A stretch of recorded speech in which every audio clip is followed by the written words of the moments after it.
I'll start with Space Jam. Look, if you're expecting a good movie, you're probably going to look somewhere else. If you're expecting a fun movie, you're in the right place. It was a fun movie. It really was. The plot actually had a bit of potential when you get into the whole quote-unquote drama of LeBron James's family life, because I guess he's not really getting along with one of his sons that well. And then, apparently Warner Brothers has an algorithm and they just want to incorporate LeBron James' image into said algorithm because it's just like, oh, well, that'll just make us more money. The rest of the movie is more or less just like one big fucking Warner Brothers commercial showcase of all, and I do mean all, of their intellectual property, whether it be through like one scene from a movie that that they own, or like, just like a quick, hey, this character's dressed like this other character, or hey, look, this character showed up in the background of our giant basketball game because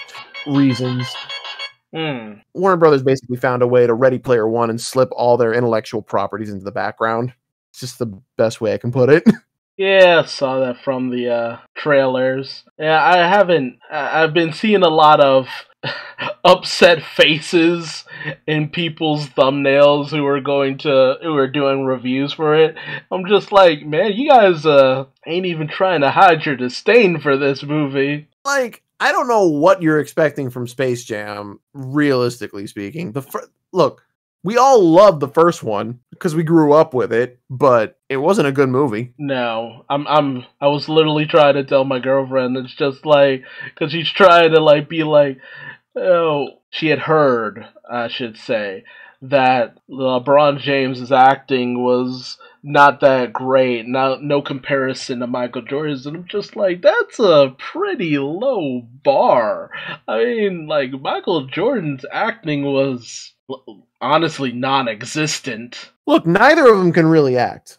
I'll give it to you that way. Neither of them can act. Like, they're athletes, not actors. Exactly. Right? It's like, acting is not like the thing they studied for and put in the work and shit for. So, like, you can't really fault them for not being about that. And it's actually funny because, like, that's a plot point of the movie. LeBron is, like, refusing to be involved with this shit because it's just like, oh, I just want to focus on basketball. So, the algorithm, which, by the way, Don Cheadle plays the algorithm. Algorithm. Yeah, I know. I got the joke. Yeah. I'll be honest, Don Cheadle is actually a very enjoyable part of the movie. Like, he took that manic energy from his stint as Captain Falcon and said, Captain Planet.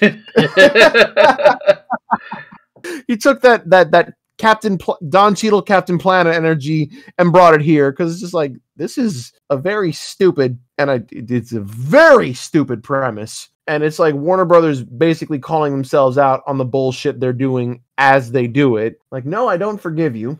Yes, this is fun. Like, it's whatever, guys. Really. There's nothing I can really do about it anyway, so it's whatever. But y'all know this shit is flaw. Y'all know it, but you won't admit it. And that's fine. Well, no, you'll admit it and do it anyway, which is, I can only say it's fine because what the fuck can I actually do about it? But, whatever. Honestly, the basketball game itself is fun because, like, LeBron's son apparently, like, designs a video game based around basketball, but he puts a little spin on it. He's just like, oh, you can earn style points for, like, doing specific things at a specific, like, he makes basketball more fun to people who don't, like, basketball, born about the ball life like that, basketball for people who don't like basketball. Yes, basically. It's essentially like the new Mario game where it's just like, now we have race for the ball, tee-offs and this, that, and the other, or freaking Mario Striker Soccer. I don't know why it's constantly Mario games, but that's essentially what it feels like. Mario just likes to invite all his friends to go do sports and shit with him, apparently. When they're not filming the show about him being a plumber, going through pipes and shit, they're just they're going out go-karting and fucking playing giant board games and fucking sports. Just sports. Yeah. Oh, though, answer me one thing and one thing only. You don't have to go into details. were the Goon Squad as lame as I thought they would be? Depends on what your definition is of lame. Not even remotely as interesting as the Monstars. I'll give them this. They had variety amongst them. Because, like, okay, you know how, like, the Monstars somehow stole the talent from the NBA players back in the first one and then imbued themselves with it, so it turned these little chunky, like, pint-sized aliens into, like, tall-ass fucking basketball players who sort of mimicked the visage of the player they took the talent from? Yeah. Something like that? You get where I'm going? Yeah. Okay, in this, all the other basketball players that LeBron knew had heard from his son, oh, I'm making a game. And they all just were like, oh, well, I want to be in it because, like, you know, I want that clout. That's really what it was. And then everyone was just like, oh, well, I want a special power based on, like, some kind of dumb wordplay. To be honest, yeah, the Goon Squad was they have moments where it's actually kind of cool, and then they have other parts where it's really fucking lame. The lamest one is the flyest guy on the squad, because the man's a bird, and, like, even LeBron makes fun of his, like, goofy ass looking brow. Has its ups and downs. Yeah. Okay. So let me put it this way: the Goon Squad consists of a snake lady, based off of a female basketball player I don't know because I don't follow basketball. A spider lady, a liquid man who can also turn into fire.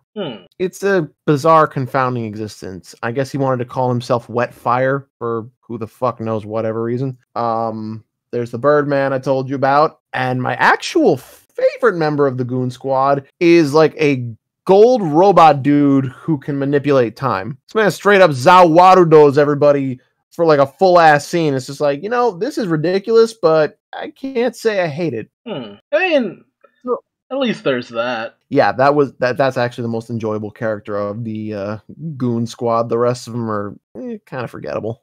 Yeah, I mean, it's better than I thought it would be. Yeah, they did have they did have the Monstars in this new one. Really? You know, yeah, they're little pint-sized forms. Oh, right, because they cheering for the Goon Squad, of course. Wait, for the Goon Squad? Obviously for the Goon Squad, you know. They're salty from the last movie. It's fine. I mean, I thought they had made up with the Looney Tunes and all that. You're saying this like there's actually supposed to be continuity. They reference the previous Space Jam because, you know, they know they knew what they were doing, but they're just like, we're going to fucking do it anyway because y'all can't exactly fucking stop us. Like, what else you want me to fucking say? Like, they knew. They didn't give a shit about continuity. They're just like, no, we know what we're doing. Oh, God. We're going to do it shamelessly, and y'all going to pay us. What up? Fucking brutal. I mean, listen, Space Jam, I'll say, is like a very enjoyable rental movie. Like, if you're not paying money for this, you'll enjoy it a lot more if you don't pay money for it. I feel like if you give a certain amount of bucks to this, you'll just be like, can I get at least like $2 or $3 back? Oh, God. I mean, that's just my opinion personally. I'll take that opinion to heart. But, you know, I don't think it's anything. It's a fun film, but you're not missing anything if you don't want to check it out. Let me put it that way. So you could say this new legacy is dead on arrival. Yeah, but even the first one was pretty stale. I mean, fuck yeah. But it was at least terrible in a fun way. Oh, no, this one does that exact same thing. It's terrible, but in a fun way. Oh, okay. Then it's actually living up to the legacy of Space Jam. Basically, yeah. Oh, God. Okay. Wow, that makes me feel a lot better. Yeah, but that's all I got for Space Jam. I was about to say you're better off going and watching Teen Titans Go see Space Jam. Oof. I'm not so sure about that. Not so sure about that. I'm going to be honest with you. I'm not so sure about that. Like, you know, the movie on its own is like, it's not the best thing in the world, but I feel like you put Teen Titans Go onto that shit and it's just like, now it's insufferable and I hate it. Oh, man. Anyway, Bad Batch. I will not get into episode specifics. I won't get into like plot details. I will say that I am greatly enjoying the fact that they're using this episode as a way of, connective tissue, not just to a lot of the, series that have come out in recent years, but, just a way to continue the Star Wars history. Because when you think about it, there are 20 years of time between Revenge of the Sith and A New Hope. That's technically 20 years worth of space where Dave Filoni and Jon Favreau can just go nuts and do whatever crazy shit they want. So far, they've already had the Bad Batch meet both kid versions, mind you, of Kanan Jarrus and Hera Syndulla. Yeah, I've heard about that. I'm just like, oh, okay, you guys are running the gauntlet. Someone even put out a meme where it's just like, holy shit, that's Hera Syndulla.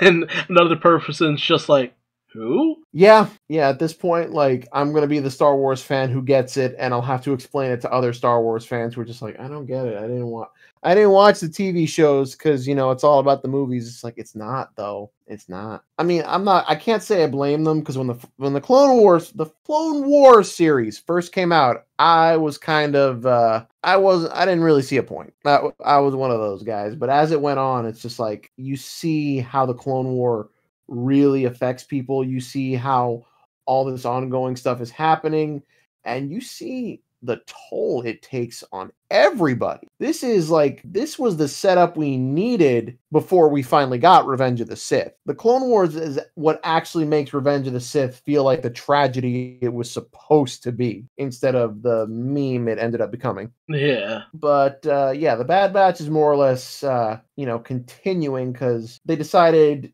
let's first introduce these characters in our final season of the Clone Wars, because we can do that. And then now we are continuing it, but we're calling it the Bad Batch because we can do that now. So, listen, if you like Star Wars, you're going to be like just enthralled with all the fun shit they end up doing. It seems like they're going to have these characters run into a lot of big name players, at least for a short amount of time. And it's looking like Clone Force 99 is going to be doing a lot of behind the scenes stuff during the time of the rise of the Empire, and probably the what's the right word here? I want to say the beginning of the Galactic Civil War, which ultimately ends with, the Death Star and stuff, the original trilogy, that shit. Look, I'm just excited to see where it goes, because it's kind of showing, like, hands-on from firsthand experience, all the changes and paradigm shifts that started getting implemented, right as soon as the Clone Wars ended. That's the thing I like to see. It's just like, okay, more or less, Star Wars is telling a long-form story about letting a corrupt politician take over everything and then just fuck it all to shit, when up until he eventually gets dethroned by a bunch of fucking teenagers. Like every story ever. But at the same time, that's really that's the brilliance of what Dave Filoni, I want to say Jon Favreau. Jon Favreau? Yes. Yeah. The brilliance of what they're doing, because it's the one thing that too many other series never really understood.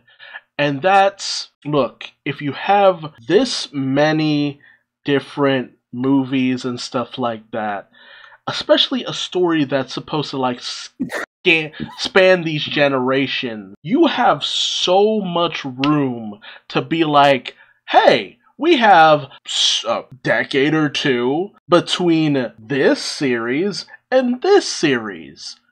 We could do whatever we want to explain what happened in the interim. Like, we can do whatever. And because you have the benefit of it being animation, you could have whatever character show up whenever and try to fill in gaps, give certain characters more importance. Because, man, Saul Guerrero has shown up in, like, at this point, 3 different storylines? Like, come on. Let's see. Saw Gerrera has shown up in the Clone Wars as a young man. He's shown up in Jedi Fallen Order. He showed up in Rogue One. And Rebels. He was also in Rebels. I can't remember if he has shown up in the Bad Batch. I could have sworn there was or maybe I'm thinking of... No, yes, he did. He had a brief appearance in the Bad Batch. Yeah, I could have sworn there was at least... I know it wasn't big, but I could have sworn there was some kind of connection. Yeah. He had a brief appearance in the Bad Batch. And I mean, like, that's just going to be, like, a big thing. Like, Saw Gerrera is going to be, like, one of those figures in the galaxy that was a big name, but stopped being it just before the original trilogy. Yeah. Hell, it also gets me when we saw what ended up happening to where Kanan Jarrus was when Order 66 went down. It's just like, I wasn't ready for that, because it's just like, oh no. Dude, nobody was really ready for Order 66, except for Palpatine. He'd been ready for that for years. I mean, like, I'm sure he planned on looking a lot better in the face department, but that idiot zapped himself, so, like, there's nothing you can do about that. And, like, seriously, things like this, Clone Wars, Rebels, all of it has managed to constantly and consistently bring the weakest parts of the prequel series and the sequel series and all the spin-off movies and actually elevate it to a better standing, because there's so many things I was like so lukewarm about in one thing, but then I see it in like one of the series and I'm just like, oh geez, I fucking love this shit, give me more. Okay, I think it has to do with George Lucas's storytelling style. He prefers to tell a story in the middle and then kind of like work around all like the important details. But I mean, you know, George Lucas ultimately wanted to tell the story of Anakin Skywalker and his kids. And he did that. But the thing is, Anakin Skywalker and his kids were only a handful of characters in a very large and expansive universe where as a creative medium, you can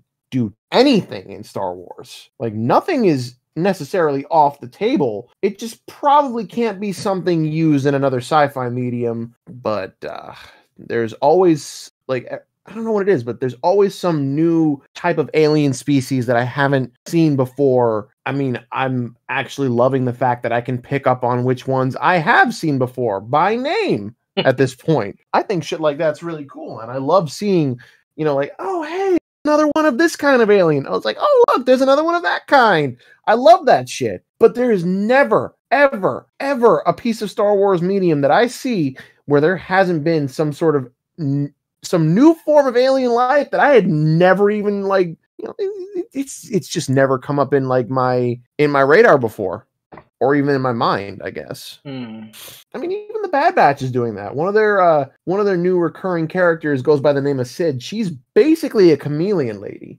Ooh. Like a chameleon woman. She doesn't, like, they don't show her changing color or anything, but like she has like the physical appearance of a chameleon. That's pretty cool. We don't get too many things like that. Yeah. I feel like they're delving more into this kind of realm after the Mandalorian made just like a straight up frog woman. I love the frog lady. She's adorable. Oh man, that's good shit. There's really nothing more I need to say about the Bad Batch. It's on its first season right now. I don't know how many seasons it's going to run for. I get the idea that they just want to like play around with ideas and just, you know, give a more clear picture of how things change, how it affects people, and how people like have to adapt to it, which I think is kind of becoming like the whole MO of Star Wars in general. Like, it's more or less showing how war can really affect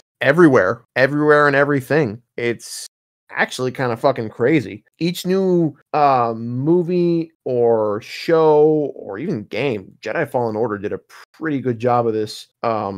in the beginning, they really like to take the time out to just be like, hey, so, after the Clone War or during the Clone War or during, oh, yeah, no, after the Clone Wars, things kind of went to shit.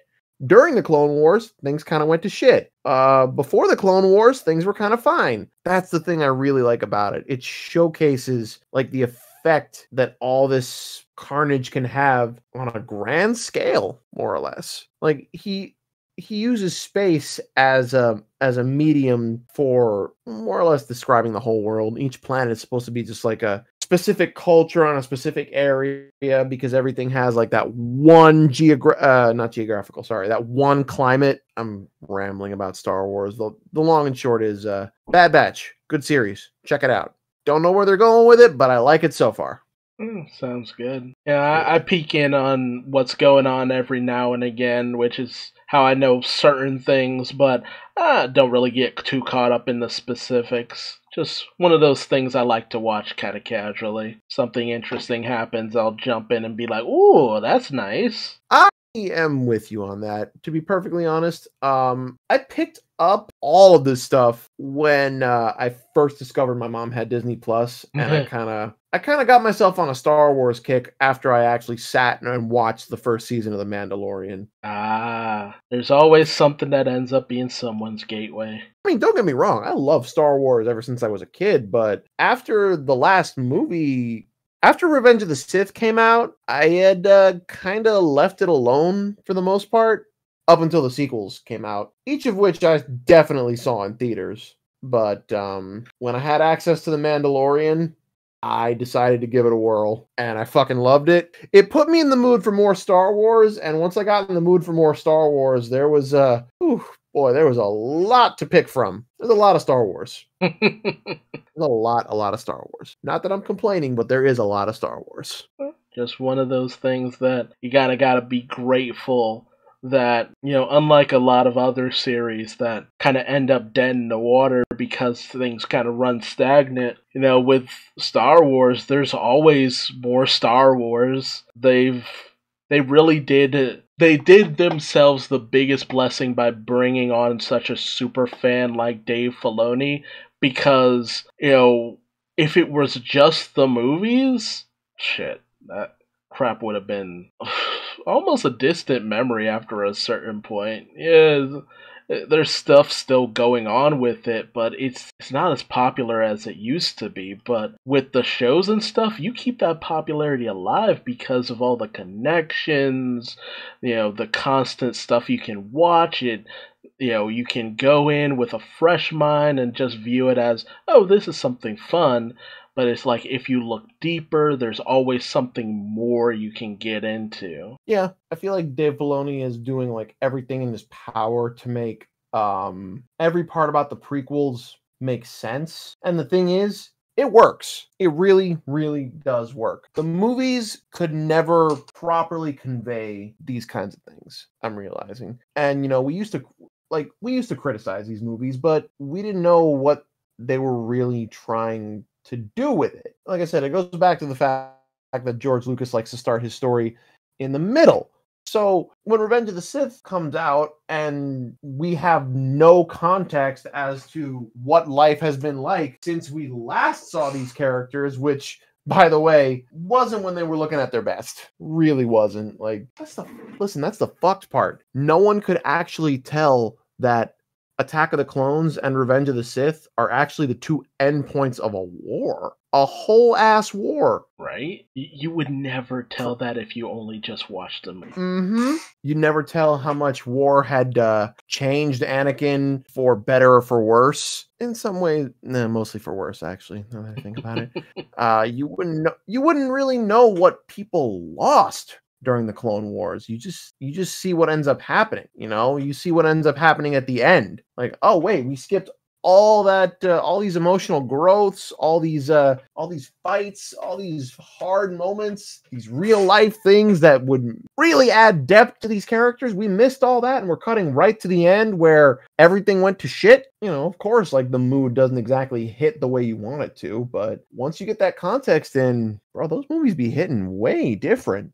Exactly. You would hear all these talks of, oh, the Clone Wars and so on and so forth, but you get to the first instance of the Clone Wars and it's just like, okay, yeah, I'm ready to see what happens next, and then it's just vaguely glossed over in the movies, but you watch the series and it's just like, yes, this is literally what I expected. This is literally what I wanted. Something big, something epic, something wide spanning, loss, love, relationships that rise and fall, and different moods, and this and that. Like, it really does feel like a lot of the storylines that George Lucas crafted were too big for what he always presented. More or less. And the thing is, like, he wanted these characters all to have, like, really deep, nuanced relationships, but he didn't really get that across, because that's something that takes time, and you have to, like, showcase these characters having these really tough moments for it to really, like, really hit, like when Anakin chops off Mace Windu's hand to protect Palpatine, you watch that after having, like, maybe just watched Attack of the Clones, and you just think, Anakin, what the fuck? Why are you behaving like a petulant child? When you watch shit like the Clone Wars, and definitely read a few of the comics, you find out that the entire time Anakin was at the Jedi Temple, one of the only things he wanted was Mace Windu's approval. He looked up to him, like, more than most others. He really wanted this man to give him, like, that pat on the back, good job, son, kind of deal. But Mace Windu just did not fucking like Anakin. Yeah. Did not. For as cool of a character that Mace Windu could be, dude was a freaking prick. And here's the thing.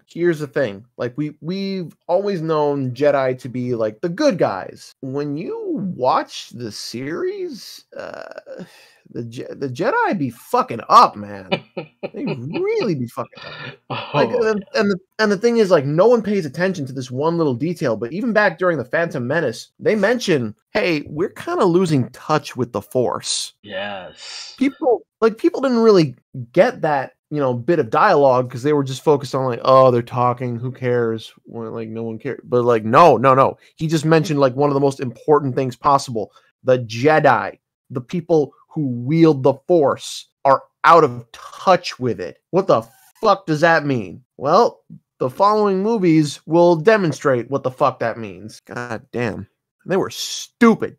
Yeah. I mean, stupid. I mean, Palpatine had them fooled. And I've heard so many people discuss it at length. It's just like, that was the thing about where the prequel series was at. We saw, like, the broad strokes of the incompetence of the Jedi Order, but it's just like, no, it went a lot deeper than that. There were a lot of things behind the scenes, because, a whole entire empire wouldn't just bend its knees so easily to, a whole series of different planets and all that wouldn't bend their knees just to all one entity.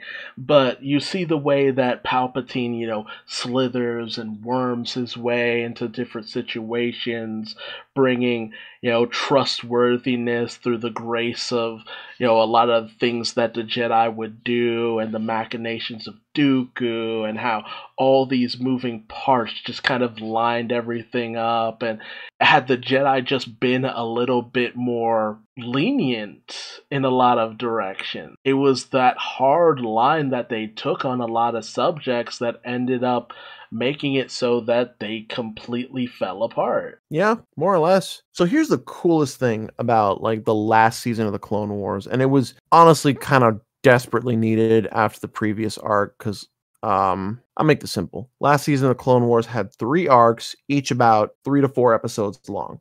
The first arc was the introduction of the Bad Batch, which was fucking great. The second arc introduced the Martez sisters, Trace and Rafa. I like neither Trace nor Rafa. I think Trace is a moron, and I think Rafa is an asshole.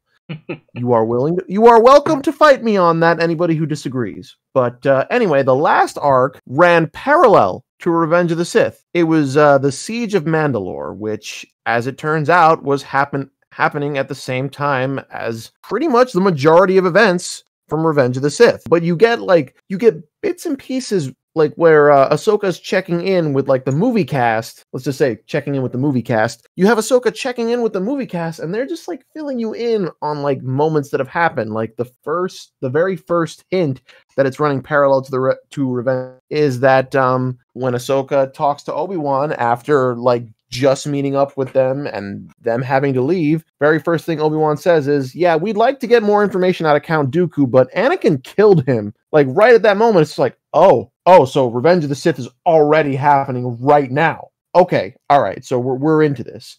So like each time like they cut in, you're getting closer and closer to that moment. Where Palpatine just calls every stormtrooper and just says, execute Order 66. But fucking it's especially with Mace Windu, it's Ahsoka did try to warn him like just before Anakin reveals, hey, Palpatine is a Sith Lord. She tried to warn him. She really tried to warn him, and he said, nah, I don't feel like hearing it, civilian. It's like, oh, okay. Well, then I guess you have chosen death, my dude. Right. Like the whole world just watched that scene play out and said, oh, okay, that's why your ass died.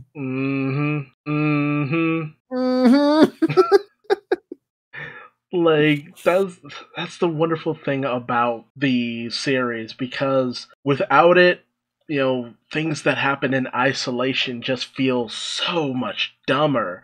But when you have a little bit of a buffer to just make you go, "Ooh, yeah, we're driving home just how dumb you were supposed to realize that some of these people actually were, and essentially had they simply just listened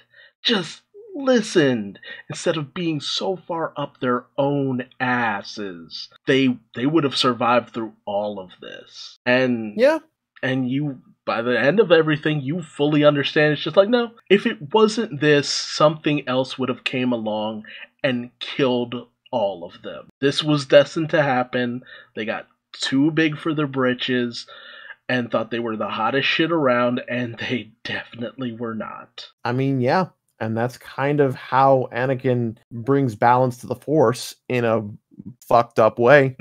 I know. Because the honest truth is, there was too much light, and everybody was getting like complacent. Everyone was getting lethargic. Everyone was kind of turning a blind eye to some pretty major problems. Because oh yeah, sure, everything's fine. Like in the center of the universe, in the capital where Coruscant is, but hey, you go a little further out. Hey, where's the Jedi helping everybody like they should be? Mm-hmm. Oh, they're all in the center of the universe, just sitting on their ass doing fucking nothing. Great.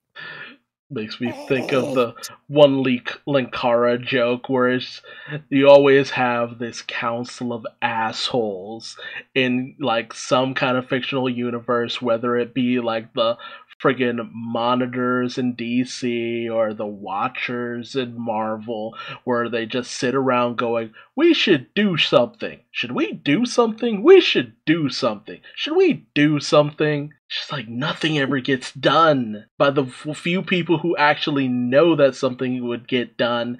They're just too busy debating whether or not they should actually get involved with anything. And that's more or less exactly what the Jedi Council was. Like, long and short, that's 100% what they were. We should do something. Should we do something? We should do something. Should we? And the thing is, like, they, Star Wars as a medium just, like, takes every advantage to just build on stuff. Yeah. Especially in comic books. I've watched more than a few YouTube videos where they talk about Star Wars comics. Some of the Vader comics are actually nothing short of incredible. Yes. Like covering not just what happens between Revenge of the Sith and A New Hope, but also what happens between all the original trilogy movies. There's actually an exchange where Luke and Vader meet, and this is before either of them know who each other are, and Luke just says to him, "You killed my father!" To which Vader responds, "I've killed a lot of fathers. Could you elaborate?" You're gonna have to be a bit more specific. Yeah, like, and the thing is, if I heard that like being played straight, it would probably be kind of terrifying. But reading it, it's kind of funny. It's like that one M. Bison moment where it's just like, to you, the day Bison invaded your village and killed your family was the most important moment of your life. But for me, it was Tuesday. Basically, it has that kind of energy. Yeah, that's about it. I could ramble about Star Wars, but I don't want to anymore. You've blown the Star Wars load. It's fine. Yeah. Come back next week. I'll probably have another one for you. Maybe. Alright, and with that, that brings a close to yet another episode of Talking 2D. I want to thank everyone who's managed to join us this lovely evening. I hope that Thank you all. yeah, I hope that we've managed to talk about whatever you might have wanted us to talk about, and even if we didn't, tough titties. But regardless, no tougher titties than a psychotic break. But regardless, if you liked any of this, please shoot us a comment, like, subscribe, hit that bell for notifications whenever we do put this up.